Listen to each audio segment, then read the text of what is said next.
자, 예수님께서 이 땅에 오신 이유는 딱 하나입니다. 그 목적은 우리를 어디로요? 천국으로 인도하시고 천국에서 살기 위해서 오셨습니다. 처음 공생의 시작의 첫 번째 설교가 천국이 왔다, 천국이 가까웠다 라는 선포였습니다. 그리고 계속해서 천국을 뭐 씨 뿌린 자의 비유, 뭐 가라지의 비유, 여러 가지 비유로 계속 천국을 가르쳐 주십니다. 최종적으로 십자가 또 죄인들을 천국으로 들어갈 수 있는 문을 열어주시기 위해서 완성시키신 것입니다. 그리고 공생의 사역 내내 전하는 소식, 선포한 소식이 천국 소식이었고, 제자들을 보내시면서도 뭐 하라고요? 가서 천국을 전하라 하셨습니다. 저희도 마찬가지죠. 자, 장차 영원한 천국에 반드시 들어가시길 기도합니다. 이렇게 반응이 이상하죠? 반드시 들어가셔야 됩니다. 아멘. 갔더니 누구 안 왔네? 곤란합니다. 예. 바울이 고린도전서 15장에서 말씀하시고 고백한 것처럼 만약에 장차 천국이 없고 이 세상으로 끝난다면 모든 것이 다 허무한 것이고, 바울이 고백한 것처럼 부활이 없다 하면 내일 죽을 터이니 오늘 먹고 마시자 하리라. 영원한 세계가 없다면 가장 현명한 삶은 주어진 이 짧은 시간을, 짧은 인생을 최대한 즐기는 것입니다. 그것이 가장 현명한 것입니다. 그래서 허무주의, 쾌락주의가 최고의 가치이고 마음껏 죄에 빠질 수밖에 없게 됩니다. 그러면서도 공허하죠. 자, 장차 영원에 대한 영원한 천국에 대한 하나님의 약속, 이 소망을 반드시 가지죠.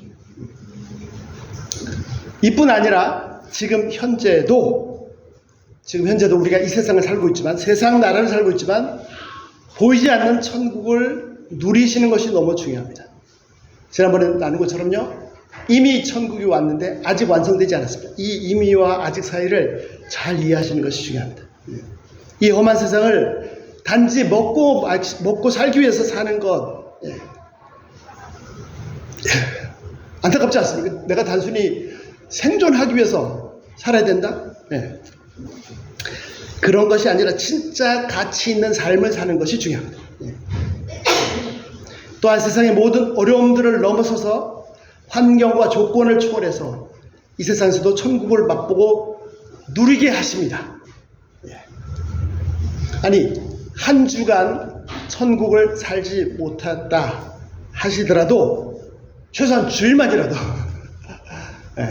교회에서만이라도 예배 시간만이라도 천국을 맛보시기를 기도합니다. 말씀 가운데서 또 찬양 가운데서 얼마나 찬양이 좋습니까? 세상 사람들은 험한 그 노래에 막 취해서 이렇게 하는데, 하나님의 은혜를 노래하는데 이 은혜에 취해보세요. 기도 가운데 이 교회에서 이루어지는 모든 행위 하나하나에서 천국을 맛보셔야 됩니다. 다들 막 천국을 누리고 있는데 혼자 맛보지 못하시는 분이 계시진 않으시겠죠? 다들 막 은혜 충만한데 혼자서 멀뚱멀뚱 안 계시지요? 정말 기도합니다. 이 세계가, 이 보이지 않는 천국의 세계가 천재라고 해서 열려지는 게 아니에요. 깨닫는 게 아니에요. 하나님은 오히려 지혜롭다는 자들을 미련하게 했어요. 부디 저희 각 사람의 눈을 뜨게 해주시길 기도합니다. 그래서 이 세계를 볼 수 있게 해주시길 기도합니다. 자, 오늘 본문 말씀 보시면요, 뭐 잘 아시는 분 잘 아시겠지만 좀 이상한 비유를 하십니다. 자, 두 사람이 성전에 올라가서 기도합니다. 10절 보시죠. 10절. 한 사람은요, 바리새인입니다. 요즘식으로 얘기하면 아주 경건한 목사님이죠. 그 정도 되겠죠. 너무나 깨끗한 사람입니다. 11절 보실까요? 그는 어떤 사람이었습니까? 보통 적당히 죄지며 사는 사람들과 달랐습니다. 남의 것을 욕심내서 빼앗은 적도 없습니다. 나쁜 짓 한, 불의한 적도 없습니다. 가늠한 적은 그런 말도 꺼내면 안 돼요. 더더욱 없습니다. 예. 세리들은요, 저 세리와 같지 않습니다. 옆에 뭐 보니까 저런 나쁜 놈 와서 여기 와서 기도하고 있네. 저기 왜 여기 와서 기도하고 있어? 예. 저런 세리 같은, 저런 악인들하고 같이, 전혀 다른 사람이죠. 예. 저 세리들은 어떤 사람들입니까? 같은 동족인데, 같은 유대인인데, 지배하고 있는 로마의 관원이 돼서 로마의 세금을 대신 뺏어 가는 사람들이죠. 매국노죠, 매국노. 예. 그 정도가 아닙니다. 12절 보실까요? 그는요, 어떻게 해요? 일주일에 2번 금식합니다. 예. 일주일에 2번 금식해요. 와, 예. 또, 어떻게 해요? 예. 11조 평생 한 번도 빼먹은 적이 없어요. 예. 얼마나 대단한 사람입니까? 얼마나 감사한 일입니까? 그는 이 모든 일에 감사했습니다. 하나님께 감사드렸어요. 얼마나 겸손합니까? 자기가 잘했다고 아니고 하나님께 감사했습니다. 자, 다른 사람 한번 보실까요? 13절. 한 사람은 세리, 매국노. 보통 악한 죄인들보다 더 악한 사람들입니다. 예. 그 당시 문헌을 보면 로마에서 세금을 얼마 걷어라 하는 것에 최소 10배를 착취했다고 합니다. 그는 자기 혼자 자기 가족 잘 먹고 살기 위해서 동족도 버리고 하나님도 버리고 양심도 버리고 신앙도 버렸습니다. 로마 제국의 앞잡이가 되었습니다. 사람들은요, 겉에서는 꼼짝 못하지만 뒤에서는 아주 흉악한 죄인보다 더 나쁜 죄인 취급했습니다. 이 사람이 일주일에 2번 금식할까요? 이 사람이 11조 할까요? 조수엘이가 오늘은 왜 성전에 나타났어? 아마 성전에 잘 나타나지도 않을 수도 있습니다. 자, 누가 의인입니까? 누가 의인입니까? 여러분 생각 어떠십니까? 이 동포를 착취하는 이 세리가 의인입니까? 아니면 성경대로 살고자 힘쓰고 착취 같은 건 생각도 안 하고 나쁜 짓도 한 적이 없고 가늠은 뭐 말도 꺼낼 수 없고 11조 꼭 하고 일주일에 2번씩 그냥 금식하는 참, 이 사람이 훨씬 더 의인이 아닙니까? 어떻게 생각하세요? 그런데 예수님은 결론을 이상하게 내리십니다. 자, 13절. 세리는 멀리 서서 감히 눈을 들어 하늘을 쳐다보지도 못하고 가슴을 치면서 뭐라고요? 하나님 불쌍히 여기소서, 나는 죄인으로서이다. 예수님 뭐라고 결론을 내리셨습니까? 14절. 내가 너희에게 이르노니 이에 저 바리새인이 아니고 이 사람이 의롭다함을 받고 집으로 내려갔느니라. 무릇 자기를 높이는 자는 낮아지고 자기를 낮추는 자는 높아지리라. 누가 의롭다고 받았다고요? 금식하고 착취한 적도 없고 하여튼 그 성경대로 살고자, 토라대로 살고자 열심히 한 이 바리새인이 아니라 이 세리가 의인이라고 인정받았다고 하셨습니다. 아니, 이게 말이 됩니까? 여러분 동의가 되십니까? 여러분 성경을 이미 아시니까 그런 생각 할 수 있는데 한번 그냥 객관적으로 생각해보세요. 두 사람이 이렇게 있는데 누구를 다 의롭다고 하시겠습니까? 이렇게 열심히 이렇게 살려고 하는 이 사람이 의인이 아닙니까? 근데 예수님은요, 그 사람을 의롭다 하지 않으시고 이 악한 세리를 의롭다고 하셨습니다. 아니, 그러면 도대체 누가 의롭게 살려고 하겠습니까? 예수님께서 의롭게 판단해 주셔야 사람들이 열심히 의롭게 살 텐데 이렇게 판단하시면 누가 의롭게 살겠습니까? 자, 왜 예수님은 이렇게 결론을 내리신 것인죠? 예수님의 결론은요, 사람들이 참 이해하기 어렵습니다. 왜요? 왜 사람들은 예수님이 내리신 결론을 이해할 수가 없습니까? 왜 그러냐면 사람들의 판단은 겉으로만 나타나는 것만 보기 때문입니다. 그 사람의 속을 볼 수 없기 때문입니다. 사람들은 저 사람 금식하네. 저 사람 뭐 하네. 저 세리 저건 정말 저렇게 나쁜 짓 하네. 겉으로 드러나는 것만 볼 수밖에 없기 때문에 예수님의 결론을 이해할 수가 없습니다. 사람들은요, 겉으로 남의 것을 착취하는지 안 하는지 그것밖에 볼 수 없습니다. 간음하는지 안 하는지, 나쁜 짓 하는지 안 하는지 그것밖에 볼 수가 없고, 그 행위 속에 있는 그 중심을 볼 수 없기 때문에 예수님의 결론을 이해할 수가 없습니다. 이해하기 힘든 것 중에 하나가 뭔지 아십니까? 예수님이 12제자 중에 어떤 사람이 있었냐면 열혈당원 시몬이 있었습니다. 열혈당원 시몬이 뭐냐면 이 무력으로 싸워서 로마를 물리치고 이스라엘을, 유대인을 독립시키자 하는, 우리 식으로 얘기하면 독립운동가 또 한 사람이 있었어요. 뭐 그런 사람이야 예수님 제자가 될 자격이 충분하겠죠. 그런데 도저히 이해할 수 없는 선택을 예수님께서 하십니다. 예수님이 12제자 중에 누가 있었어요? 세리 레위가 있었습니다. 이 매국노 레위, 이 열혈당원 시몬이, 독립운동가 시몬이 볼 때는 저 세리 레위가 어떻게 예수님의 제자가 되지? 왜 나하고 같이 여기 제자가, 도저히 이해할 수 없습니다. 받아들일 수 없었을 것이에요. 예수님은요, 전혀 다른 차원의 놀라우신 분이십니다. 자, 왜 예수님의 결론이 옳은지를 한번 보시겠습니다. 우리는요, 겉으로 드러나는 행위만 봅니다. 하나님은 어떻죠? 하나님은 어떠십니까? 하나님은 겉모습에 속지 않으십니다. 하나님은 그 행위도 보시지만 마치 투명한 유리를 보시듯이 우리 속까지도 다, 중심을 다 보고 계십니다. 지난번에 제가 한 2, 3주 동안 최근에 지금 계속 은혜 받고 있는 말씀이, 지난번 소개해드린 것처럼 전도서 9장 말씀입니다. 의인이나 악인이나, 우리가 겉으로 볼 때는 이 사람은 의인이고 이 사람은 악인이다. 혹은 선하고 깨끗한 자나 더러운 죄인. 우리는 선하고 깨끗한 사람, 이 사람 더러운 죄인, 제사를 드리는 자, 안 드리는 자, 똑똑하고 머리가 좋고 지혜로운 자, 어리석은 자. 우리를 그렇게 보지만 전도서 말씀 하나님께서 뭐라고요? 똑같아. 차부도 의인도 지혜로운 자도 제사를 드리는 자도 죄인과 어리석은 자와 제사를 드리지 않는 자와 마찬가지로, 전도서 9장 3절 그 마음속에 뭐라고요? 악독이 가득하다. 해안에 사는 모든 사람의 일들이, 심지어는 스스로 겉으로 만들어내는 의라고 하는 그 사람들조차도 다, 그 모든 행위 전부 다 뭡니까? 죄다. 악이다.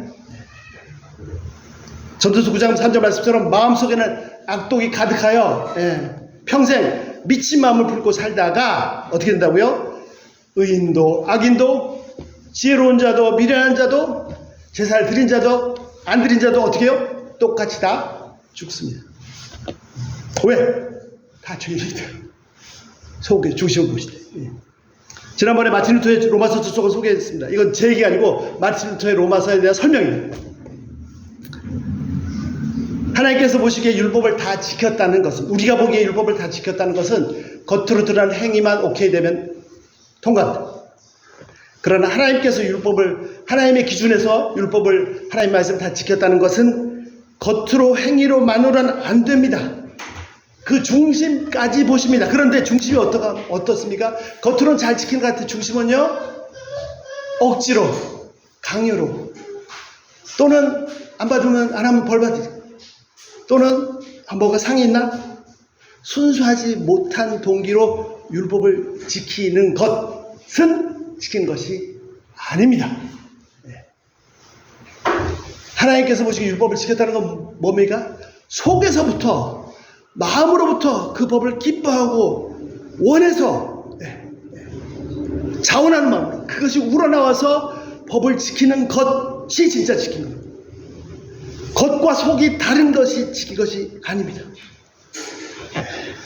속은 더 악하면서 겉만 지켰다고 스스로 의인이라고 주장하는 것은, 사람들은 속일 수 있지만, 자신도 속을 수 있지만, 그 속을 들여다보신 하나님께서 보실 때는 차라리 가증스러운,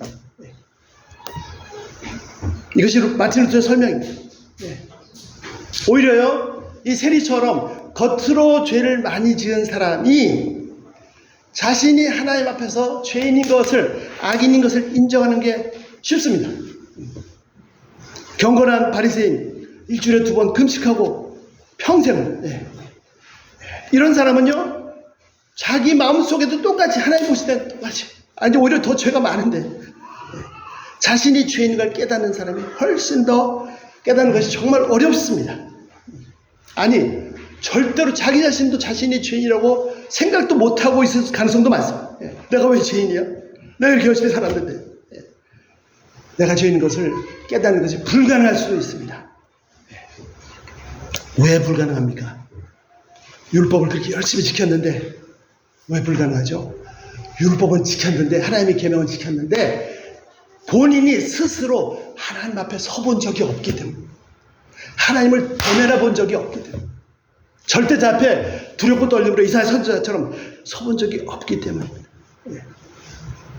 모든 것을 다 투명하게 들여다보시는 하나님 앞에 서 정말 내가 죽을 죄인입니다, 화로다 나의 망하게 됐다, 이런 경험이 없기 때문에.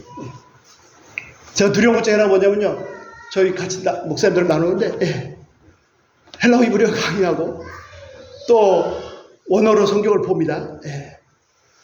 이게 약일 수도 있지만 독일 수도 있습니다. 왜요? 나는 이제 헬라어 히브리어로 성경을 본다. 저 목사들 저 뭐야? 이렇게 해가지고 오히려 교만하게 수가 있어요. 이게 정상입니까? 아니요. 성경을 원어로 봐서, 원전으로 봐서 더 깊이 하나님을 알게 되면, 하나님을 더 경험하게 되면, 그분의 영광에 더 체험하게 되면 자신이 얼마나 썩은 부패한 죄인인지를 발견할 수밖에 없고 그 앞에서 무너질 수밖에 없습니다. 어떻게 나를 원어적 한다고 자랑할 수? 말도 안 돼요. 그래서 잘못하면 이게 독이 될 수도 있습니다. 나 자신을 낮출 수밖에 없는 것이 아니고, 실제 내가 자기 원래 그 부패한 죄인의 자리를 찾아갈 수밖에 없습니다. 인정할 수밖에 없습니다. 그럴 때는 오히려 사람들의 칭찬이 겁나죠. 두렵습니다. 여러분, 바울이 겁내고 두려워했던 게 하나 있습니다. 뭔지 아십니까? 바울이 뭘 두려워하겠어요? 바울이 두려워했던 게 있었어요. 고린도서 12장 6절에 하반절에, 그러나 어떤 사람이요? 누가 나를 보는 바와 내게 듣는 바에 지나치게 생각할까봐 두렵다. 그래서 그만 얘기합니다. 무슨 말이죠? 바울은요, 두려운 게 있었어요. 왜요? 실제 자기 세상을, 자기 실체를, 실제 모습을 하나님 앞에서 너무나도 잘 알고 있는데, 사람들이 괜히 나의 실상 이상으로 자꾸 크게 생각할까봐 그게 두렵다. 진짜 두려운, 무서운 일입니다. 그래서 칭찬이 오히려 나를 시험할. 차라리 겉으로 죄가 많은 세리, 죄인이 자신의 죄를 인정하는 것이 훨씬 더 쉬울 수 있습니다. 뭐 쉽고 안 쉽고는 그런 문제는 아니죠. 정말 성령께서 도와주셔야 됩니다. 정말 의롭게 사는 그런 사람은 오히려 더 어려울 수 있습니다. 아니요, 불가능할 수도 있습니다. 진짜 하나님께서 은혜 주셔야 됩니다. 자, 14절, 13절 다시 보시죠. 우리가 볼 때 이 나쁜 내국노 세리는 어떻게 해요? 감히 멀리 서서 눈도 못 들고 하늘을 쳐다보지 못하고 가슴을 치면서 하나님, 나를 불쌍히 저주님 기도했습니다. 누가 어렵다고 인정받았다고요? 우리가 볼 때 겉으로 어떤 행위가 아니라 이 세리, 하나님 앞에서 보시기에 다 똑같은 죄인인데 자신이 죄인인 걸 인정한 사람, 발견하고 고백한 사람이 의롭다함을 받았다. 자신의 죄를 깨닫지도 못하고 오히려 그 썩은 부패할 대로 부패한 것을 자신의 그 얄팍한 의로 감추고 난 저 사람 같지 않습니다 하는 그 사람 이유를 또 하는 게 아니죠. 하나님 앞에서는요, 다 죄인입니다. 예외가 없습니다. 다 죄인입니다. 아니 내가 최악의 죄인일 수 있습니다.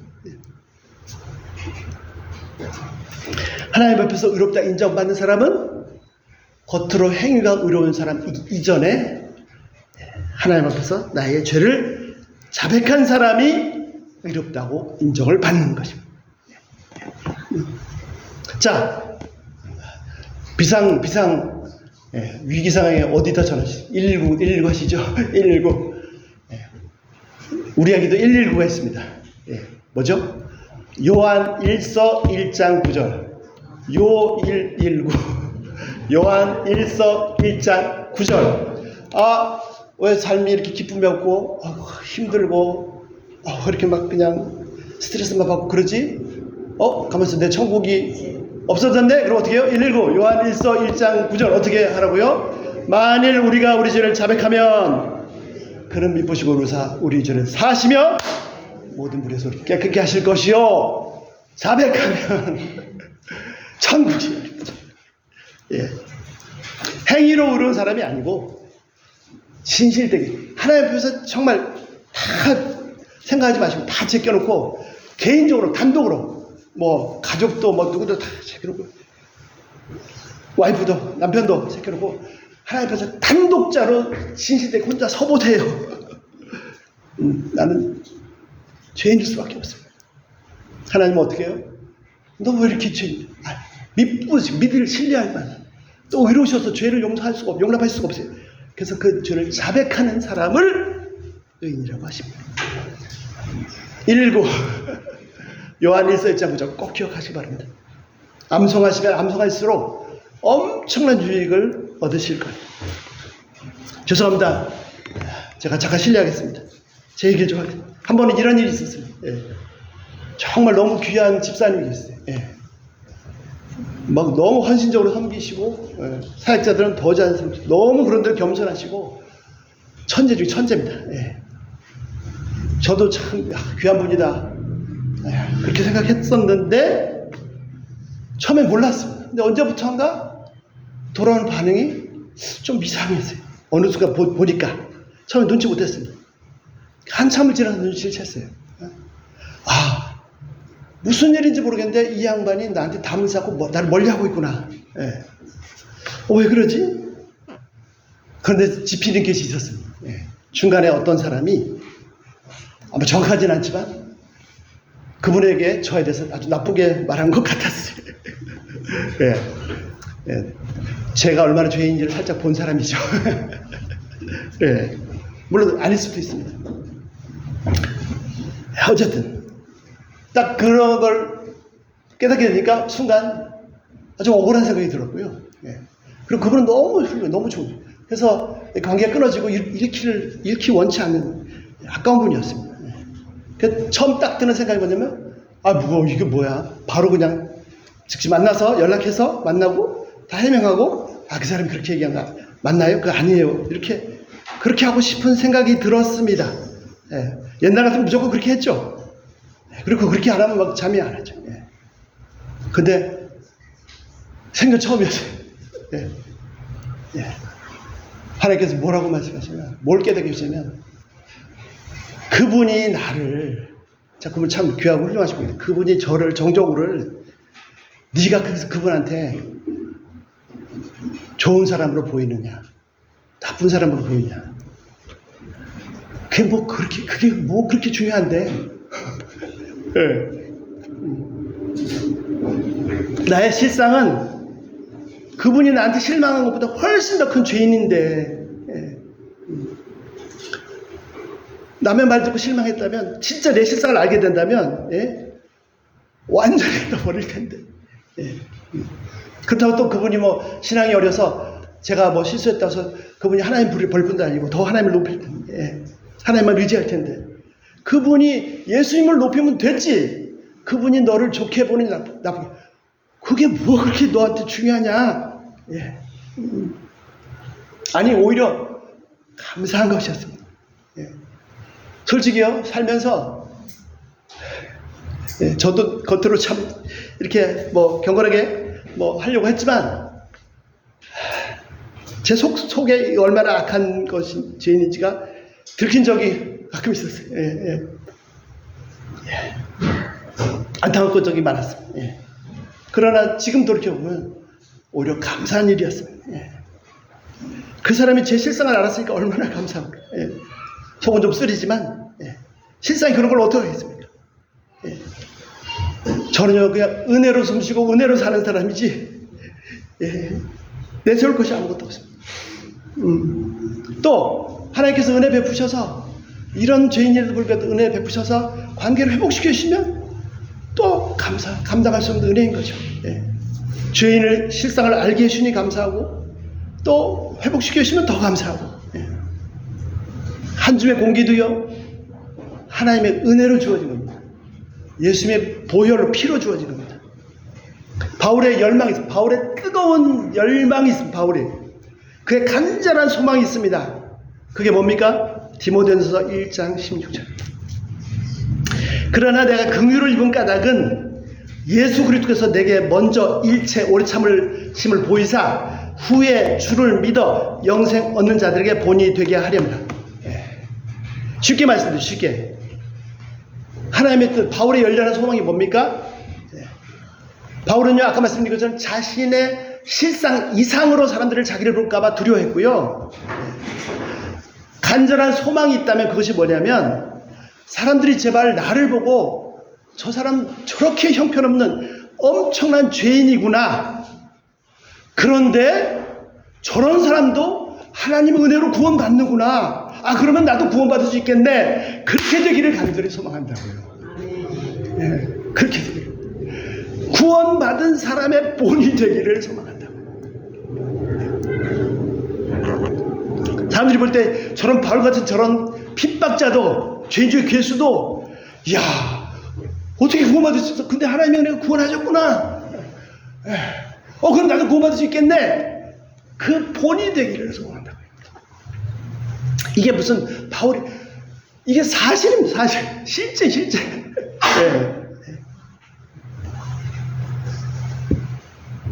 저도 여기까지 왔지만 바울의 고백처럼 두려운 게 있습니다. 목사 되고 설교하는 사람이 되고 하니까 두려워요. 왜냐면 바울이 고백한 것처럼요 내가 먼저 된 자를 나중에 실족할 남들을 가르치면서 자신을 안 가르치는 실족할 것 같아요. 두려웠어요.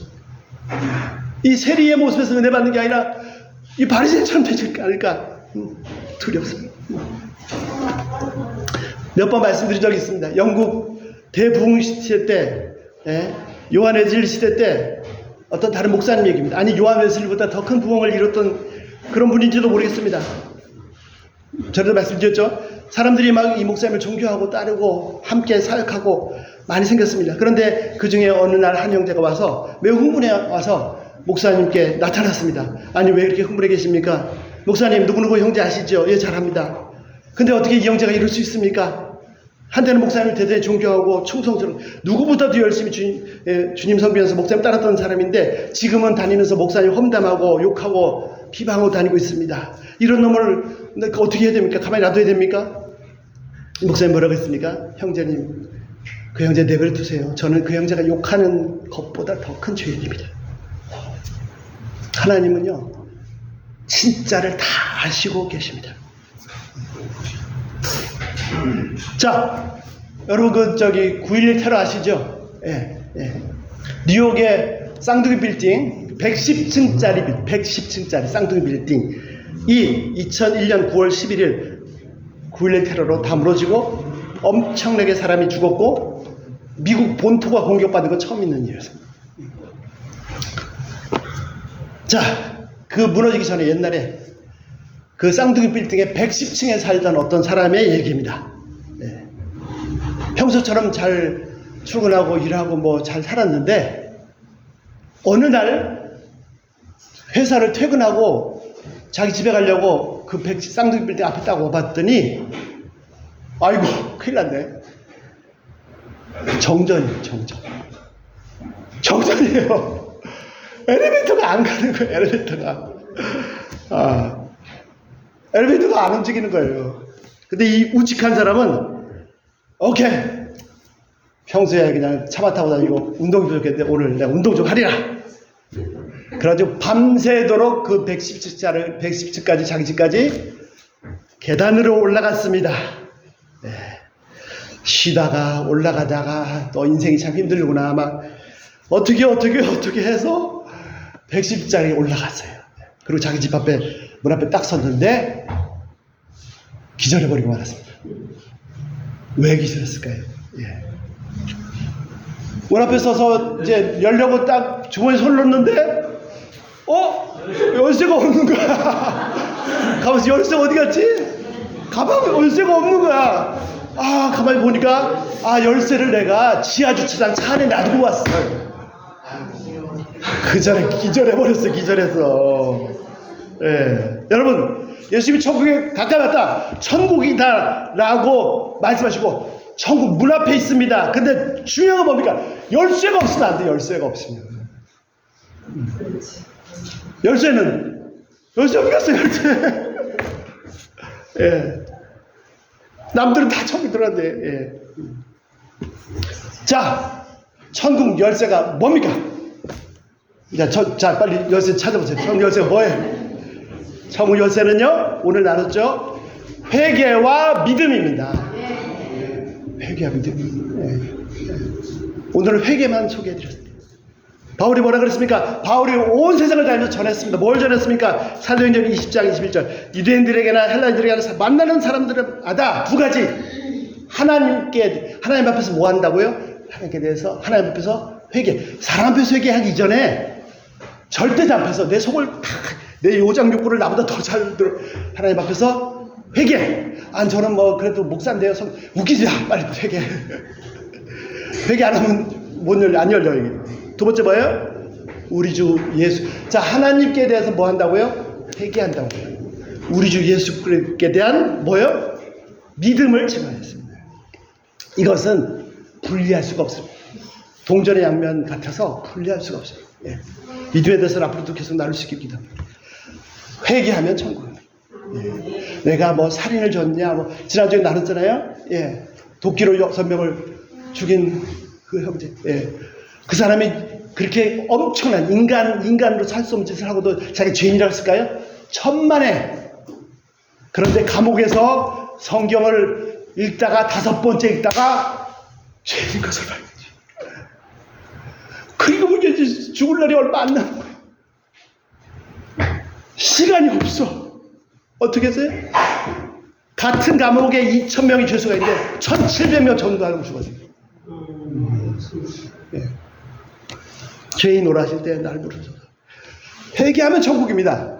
아무리 뭐 깨끗하고 어렵게 해서 하나님 앞에서 저 뭐 어쩌고 제발 그만해. 다 보고 계시 다 보고. 예. 누가 복이 있다고요? 심령이 마태복음 5장 8절 심령이 가난한 복이 있나니 천국이. 내 심령이 부해지면 내가 잘났는데 그래 잘해봐. 험한 세상 거칠게 좀 살아봐야 돼. 내가 죄인의 사실 때문에 애통하고 가슴이 찢어지고 옷을 찢지 말고 낮아지고 하면 천국입니다. 세상은요 광야하고 사막 같고 살벌합니다. 그런데 놀랍게 그 광야에 어떻게 된다고요? 꽃이 피고 향내가 내리라. 생명향기가 불어 닥칠 것이다. 부흥이 옵니다. 아멘.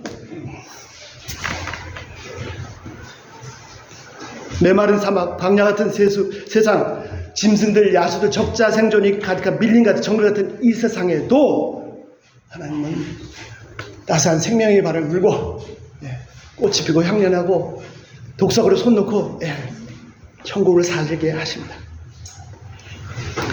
회개와 믿음, 이 열쇠를 꼭 챙겨가시기를 기도합니다. 한 분도 빠짐없이 제발 챙겨주세요. 우리 찬양하겠습니다. 손 집사님, 조용히 우리 진실되면 옆에 사람 볼 필요 없어요. 그냥 하나님 앞에서 그냥 고백드리세요. 하나님께만 내 찬양 하나님만 받아주십시오.